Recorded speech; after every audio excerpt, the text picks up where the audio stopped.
Welcome into Chicago Bears Now. I'm Harrison Graham. I want to discuss this idea that's been floated out there by numerous people at this point of the idea that the Bears should trade for a coach. There's certainly pros and cons to all that. Pretty easy to figure those out. Proven commodity, giving up draft picks. We know kind of what that would look like in terms of the benefits, but also the negatives of potentially doing that. We did a full video yesterday on Kyle Shanahan in that regard, so go check that out. But on today's show, going to explore a couple of coaches, including Shanahan, plus someone else.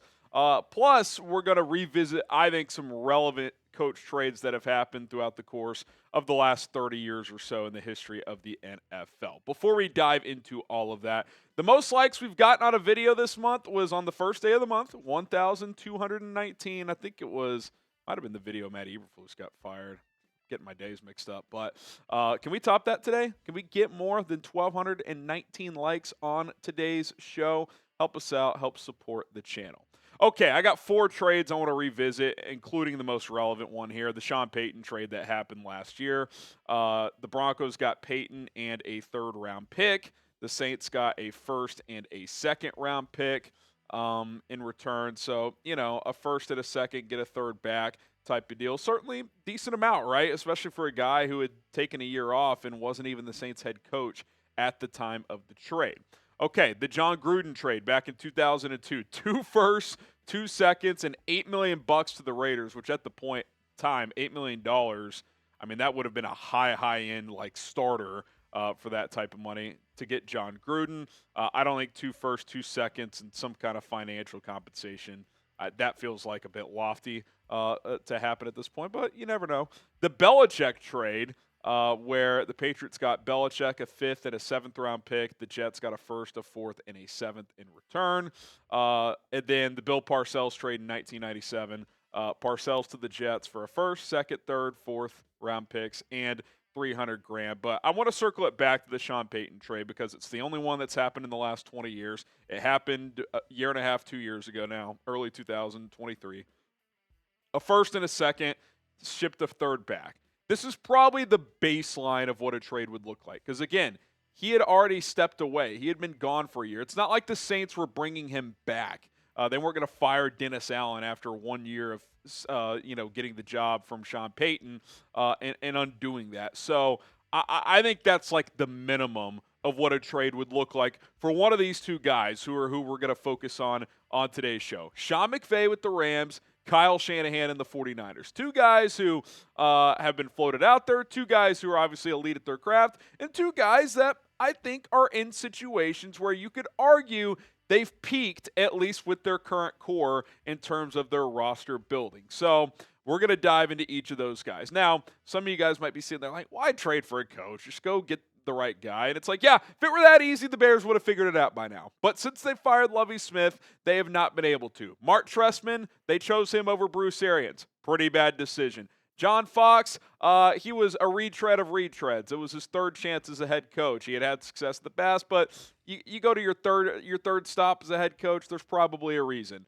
Matt Nagy had mild amount of success, but it was probably too big for his bridges at the time. And then Matt Eberflus, one of the worst coaches in the last quarter century. Let's be completely honest. The point is they cannot afford to miss. This time with Caleb Williams, they have not earned our trust to have the ability to pick the right head coach. I don't know if they could have gotten Jim Harbaugh or not. We were told that he was interested in this job. Who knows what's true at this point? A lot of rumors circulating about that. They should have at least tried. The point is, why should we trust the Bears to evaluate 10, 15 available coordinators, former head coaches, etc., guys you don't have to trade for, and choose the right guy? What evidence do we have that they can do that? Now, obviously, I hope they can. Ideally, you wouldn't have to trade draft capital to get a high-level coach in here, but I am at the point where you can't afford to miss, and if one of these guys is available, I would pull the trigger. So what say you? Should the Bears trade for a head coach? Type Y for yes, or you can type in for no. Again, it's not ideal, but if the value is not so totally insane in terms of draft capital, I think I would consider it. So coming up, we're going to explore Sean McVay and then Kyle Shanahan a little bit further on top of what we already did yesterday there as Mike Florio floated that idea out there that's gained some steam. So stay tuned for that. But today's show is sponsored by Mando. Smelling fresh this morning because I used Mando's products, including the deodorant wipes, which are absolutely fantastic. I love the Invisible Cream deodorant as well. You can use these things from head to toe and get anywhere from 24 to 72 hours of odor protection all over your body, your junk, yes, under your arms, your feet, your neck area. It's all on limits for you guys. No issues whatsoever. And listen, do your balls stink? I know it's kind of a weird question, but do your balls stink? If they do, you need to get going with Mando. I personally love the different scents that are available with all of their different products. My favorite is the bourbon leather, but they also have Clover Woods, Mount Fuji, or Pro Sport. This is clinically proven to control odor better than a shower with soap. 12 hours after a shower, the average man's Grundle odor level was 5 out of 10. With Mando, it's 0 out of 10. Think about how awesome that is. They got solid stick deodorant, spray deodorant as well, kind of whatever your preference is there. They've got you covered. Clinically proven to block odor all day. And again, some of these products control that odor for up to 72 hours. Maybe you're going on a camping trip. You're not going to have access to a shower. Well, just pack a couple of Mando products. They're very easy to travel with, and you are going to be good to go. Take advantage of our deal. Their starter pack is perfect for new customers. Comes with solid stick deodorant, cream tube deodorant, 2 free products of choice like the mini body wash and deodorant wipes, and free shipping. Our special offer is this: $5 off the starter pack with our exclusive code chat at shopmando.com. That's code chat at shopmando.com. Link is in the comments and in the description. Get started with Mando today. Speaking of, needed to rub off the stink. Sean McVay would help you do that. He's probably a Mando guy. Don't want to speak for him, but I think it's a fair guess. He's been floated as a name that maybe the Bears could dive into. The big one was, Shanahan, go get him. The Niners are having this disastrous season. Maybe they could go get him. Well, Mike Florio, when he floated Shanahan out there and a couple other guys, said this, and we'll dive into it a little further. He said, after I posted that to Pro Football Talk, talking about the idea that the Bears should trade for Kyle Shanahan, call the Ravens about John Harbaugh, don't think that's happening. Dolphins about Coach Mike McDaniel, I'm actually not that interested. I heard from another coach who said, why didn't you mention me on that list? Could that have been Sean McVay? I mean, it would just be a guess, but could it have been? Was McVay the person that's like, hey, what about me? I could be someone they reach out to. Other people theorize Mike McCarthy, but he's got an expiring contract. I don't know if that one actually makes sense in terms of fitting that bill. But let's just dive into Sean McVay.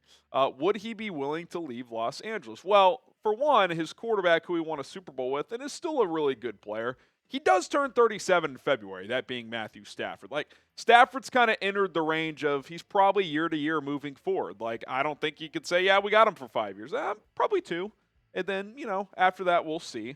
Cooper Kupp might be gone the way his contract is structured. He's had some injuries. He's not what he once was. They have offensive line issues. They've invested there. It seems like some of the guys they've picked haven't really panned out. That makes it tough to coach offense. Obviously, the Bears' O-line isn't perfect, but at least they're younger. They have some young pieces, and they've got some capital. We'll get to that in a second. And he already got his Super Bowl there, right? Like, that's what's different with Shanahan in San Francisco. Like, in L.A., he might look at this like, hey, we got our ring here. We kind of maxed out. I'd be open to a new opportunity. So that gets us to the would McVay want to come to Chicago part. Well, I mentioned Matt Stafford turns 37, who, by the way, Caleb Williams has pointed out as a player he looks up to a ton in terms of his play style as Matt Stafford. So, similar type of physical tools, Caleb Williams, he would get a chance to develop and kind of refine his skill set as a young player, 23 years old, so you'd have him for a while. Young talent on the roster. Maybe we overvalued it a tick coming into the season, but there is objectively good players on this team. DJ Moore, Rome Odunze, Cole Kmet, DeAndre Swift, Darnell Wright on the offensive side. Good young pieces on defense. Montez Sweat, Jalen Johnson, Javon Dexter. Like, you got pieces to work with here. The cupboard isn't dry.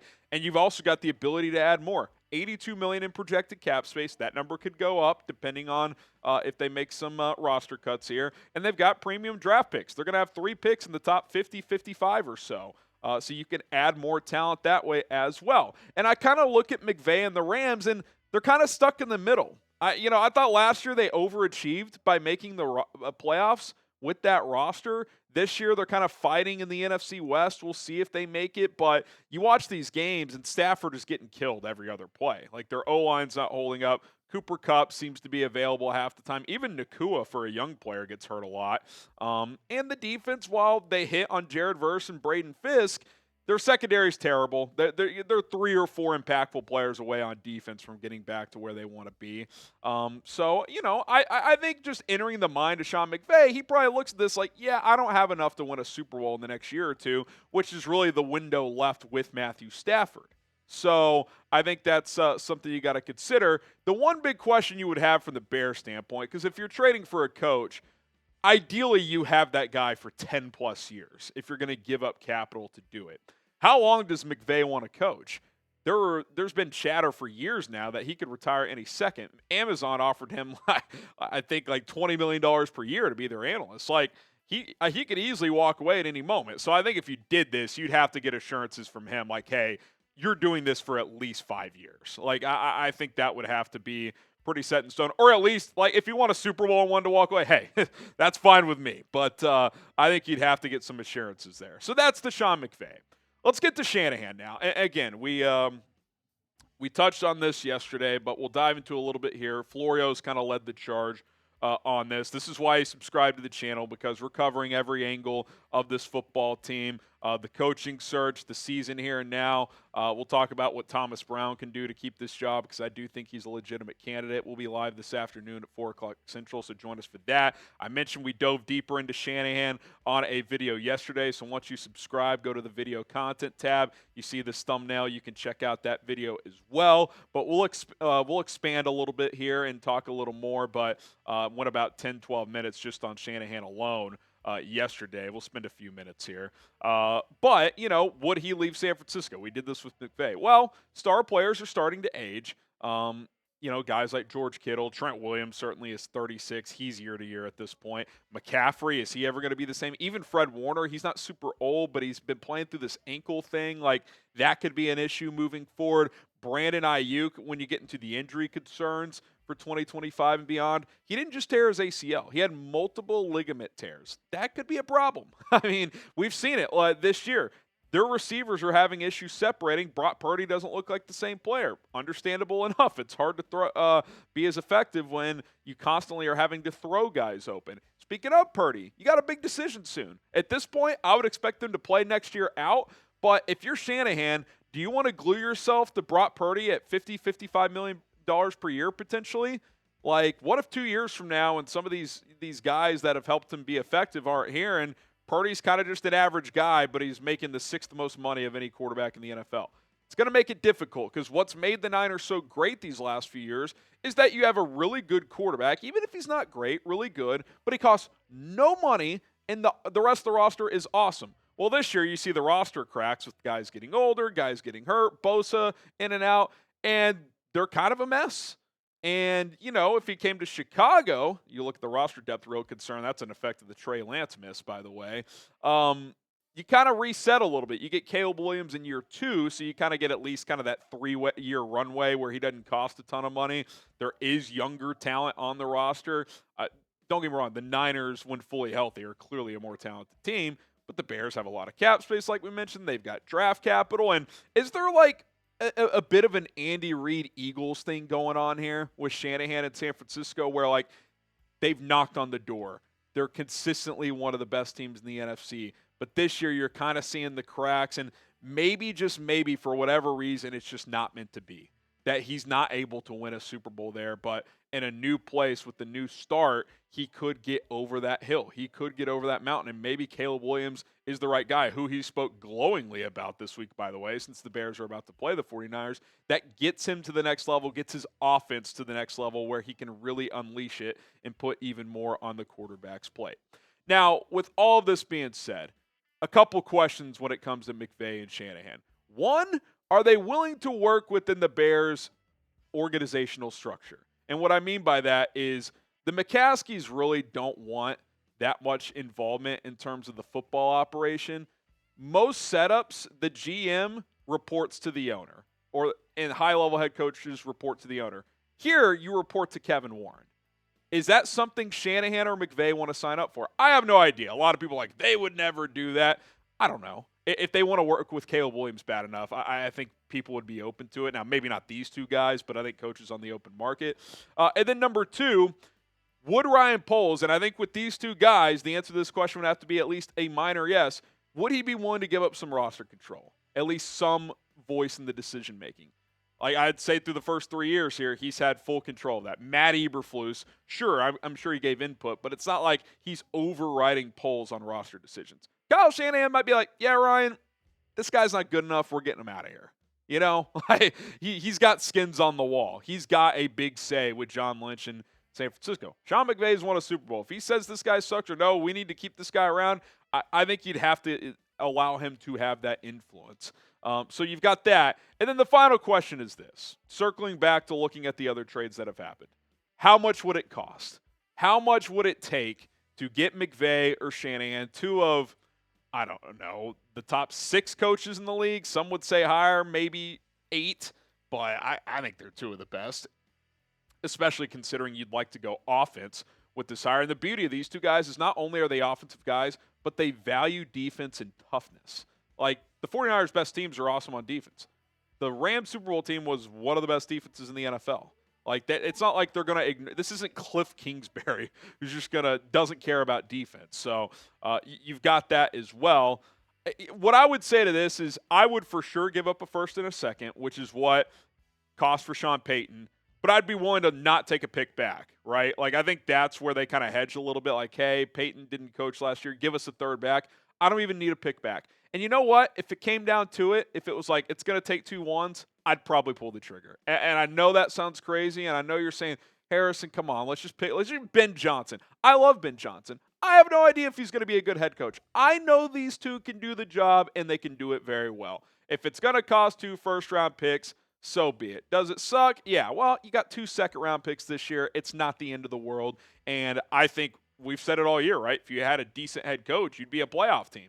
Well, you get one of these two guys in here, roster's in at least a pretty good spot. You got a lot of cap space. You could add pieces that way.